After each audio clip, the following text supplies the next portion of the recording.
Nah, ini seperti pemulaan yang cukup. Nah, untuk selanjutnya akan disampaikan oleh Bang Ara sidangnya.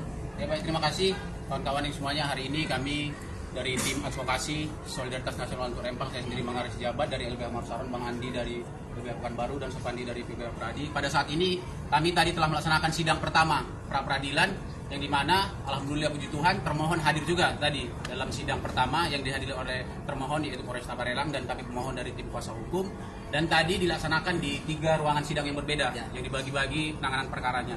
Jadi tadi dari sidang tadi itu, yang sidang pertama itu yaitu terkait dengan pemeriksaan legalitas daripada pemohon. Puji Tuhan juga, alhamdulillah semuanya terpenuhi syarat formil untuk sebagai pemohon dan pemeriksaan juga syarat formil daripada termohon.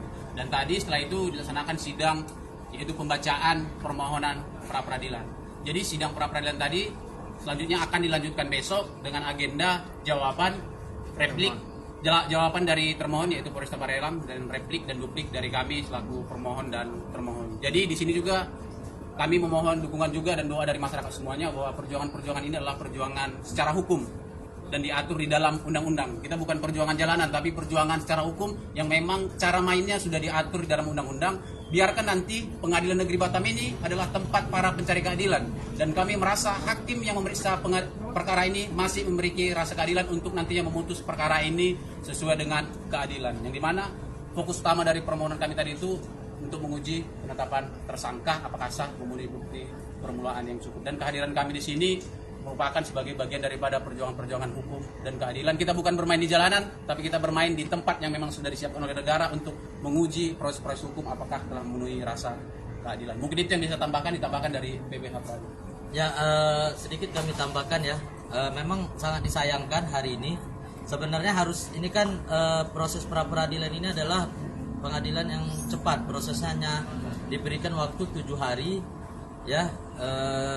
Itu kan harusnya tadinya pembacaan permohonan sekaligus sebenarnya langsung sore ini kalau bisa itu ada jawaban daripada termohon, tapi termohon mungkin tidak siap ya, karena sebenarnya termohon itu sudah menerima permohonan pra peradilan ini 1 minggu waktunya.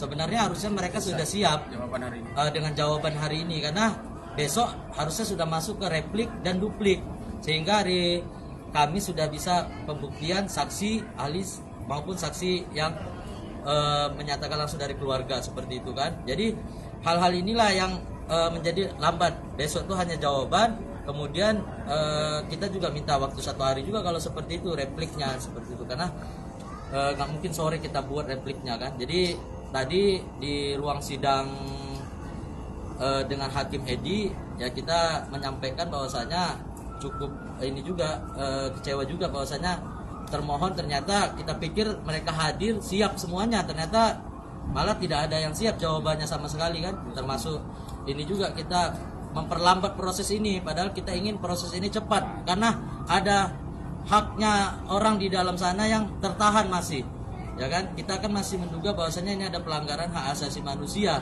mereka sudah ditahan gitu loh. Ya ini malah diperlama lagi dengan jawaban ditunda 1 hari. Jadi ya kita berharaplah semoga proses ini semakin terang dan terbuka, sehingga orang-orang yang kami mohonkan prapitnya itu dapat putusan yang seadil-adilnya. Itu sih harapan kami.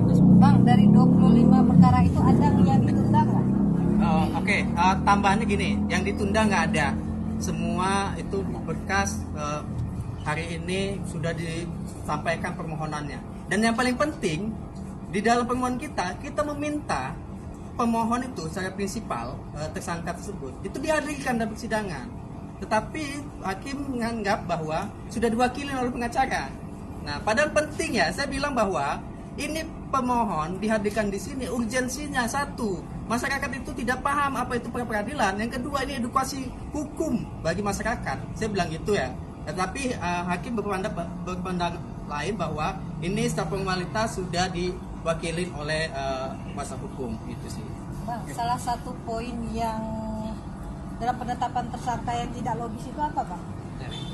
Ya, terkait dengan penetapan tersangka itu seperti juga kami sudah daftarkan dalam permohonan yang kami sampaikan. Yang pertama itu bahwa penetapan mereka sebagai tersangka yaitu tidak memenuhi bukti permulaan yang cukup. Yang kami rasa tidak memenuhi bukti permulaan yang cukup karena bukan hanya berdasarkan laporan polisi atau keterangan pemohon, tapi juga harus disertai alat bukti sebagaimana diatur dalam pasal 184 KUHP, yaitu ada surat, saksi, petunjuk dan sebagainya. Jadi bukan hanya berdasarkan keterangan daripada tersangka dan adanya laporan polisi, dan yang paling penting laporan polisi dalam perkara itu juga laporan TPA yang dalam arti laporan yang bersumber dari internal kepolisian terkait dengan itu salah satu. Dan terlebih juga surat penahanan, surat penangkapan tidak pernah diberikan, dan SPDP juga tidak pernah diberikan. Mungkin teman-teman dari satu lagi, pasal-pasal yang dikenakan juga terhadap mereka itu tidak ada di dalam KUHP. Ya. Itu ya KUHP ya. Pasal berapa, Bang? Ada beberapa pasal tuh di dalam permohonan. Mohon izin Pak, dengan tidak adanya ditemukan beberapa pasal dalam KUHP, langkah apa selain peradilan yang akan dilakukan oleh tim penasihat hukum para tersangka? Iya, seharusnya itu kami muat dalam permohonan pra peradilan. Berarti ada cacat formil kan? Karena apa? Ada penerapan pasal yang memang tidak ada di dalam KUHP. Sudah kami jelaskan dalam permohonan pra peradilan karena mungkin kawan-kawan juga semua tahu sebagai edukasi untuk hukum bagi masyarakat Indonesia bahwa upaya pra peradilan memang sangat sempit memang upayanya, yaitu hanya menguji formalitas administrasi penyidikan yang dilakukan oleh polisi, tidak sampai memeriksa kepada pokok perkara. Jadi di sini kita administrasi penyidikan yang dilakukan oleh polisi kita nilai cacat formil. Salah satunya tadi kan ada beberapa pasal yang tidak muat, penetapan terhadap sebagai tersangka tidak memenuhi bukti permulaan cukup, surat penetapan tersangka, penahanan tidak pernah diberikan maupun SPDP. Salah satu contohnya pasal yang tidak di KUHP itu Bang. Jadi kenapa kita mengajukan Prapit ya? Pertama, kita menduga kuat bahwa ini adalah kriminalisasi atau pemidanaan dengan itikat jahat. Jadi pertama, dari secara kronologi yang tadi kita bacakan, itu bayangkan orang baru datang tidak tahu apa-apa, kemudian dia kena gas air mata langsung diangkut. Yang kedua, bayangkan dikenakan pasal yang tidak ada dalam undang-undang, pasal yang tidak ada dalam kitab undang-undang hukum pidana. Itu yang disebut dengan memaksakan, gitu ya. Ini yang kita sebut kriminalisasi atau pemidanaan dengan itikat jahat. Yang ketiga, prosedur yang dilakukan tidak sesuai dengan undang-undang. Kalau tadi pertanyaannya apa yang akan dilakukan? Undang-undang hanya memberikan sarana prapit ini, pra peradilan. Jadi ini upaya yang kita tempuh. Nah, setelah ini akan ada upaya hukum lain. Kalau misalnya prapit ini dimenangkan, jadi nanti ada gugatan ganti kerugian, minta kerugian. Saya nambahin dikit ya, gitu ya. Bagaimana mungkin gitu ya, satu perkara yang secara prosedur kami anggap itu ada pasal yang kurang, yang kedua tidak memenuhi syarat-syarat formil seperti tidak disampaikan surat-surat penetapan tersangkanya, lalu SPDP-nya dan lain-lain. Bagaimana sesuatu yang secara formal tidak tepat itu benar secara material. Nah, bagi kami sih sebenarnya kalau sesuatu yang nggak tepat ini, kalau rumah ini masih menuangkan keadilan, seharusnya ya, pada hari Senin nanti jadwal putusan nggak ada alasan bagi hakim tunggal pengadilan negeri di Batam ini yang mengadili perkara pra peradilan ini untuk menolak pra peradilan kami. Saya itu aja. Mungkin saya tambahkan sedikit. Pasal yang diserahkan itu pasal apa Bang sementara ini Bang? Ini yang menjerat tindakan kepolisian ini sudah melanggar asas legalitas. Seseorang itu bisa ditetapkan sebagai disangkakan dengan tindak pidana jika sebelumnya sudah diatur dalam KUH pidana. Jadi ada aturan yang mengatur bahwa mereka melakukan perbuatan pidana. Tetapi ini pasal-pasal yang disangkakan kepada para tersangka ini tidak ada diatur dalam KUHP. Jadi ini sangat Pasalnya itu gini, kan yang dalam penangkapan dan penahanan itu di dalam disebutkan pasalnya pasal 212 itu ada di KUHP. Dan atau pasal 213 ayat 2E KUHP itu nggak ada. Yang ayat 2E itu nggak ada. Dan atau pasal 214 ayat 2 ke 2E itu nggak ada juga. Dan pasal 170 ayat 2 ke 2E itu nggak ada juga. Itu KUHP. Jadi hanya satu pasal yaitu 213 ayat 2E itu tidak ada pasal dalam KUHP, dan 214 ayat 2 ke 2E itu nggak ada di KUHP. Jadi 170 intinya memang ada tetap penambahan 2E itu nggak ada.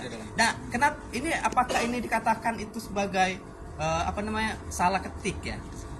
Ini sudah dua dokumen, surat penangkapan itu ada, surat penahanan itu ada. logikanya kalau misalnya salah ketik itu bisa diperbarui di dalam surat penahanannya. Tapi beberapa dokumen tuh sama. Nah, diulang-ulangi dalam ada berapa pasal sih? Bikiran berapa pasal? Sama semua ini pasalnya ini. Oke, dari 25 gugatan ada berapa perkara atau berapa tersangka yang digunakan pasal yang tidak ada dalam Semuanya. KUHP? Hampir semuanya. Berapa persen? semuanya.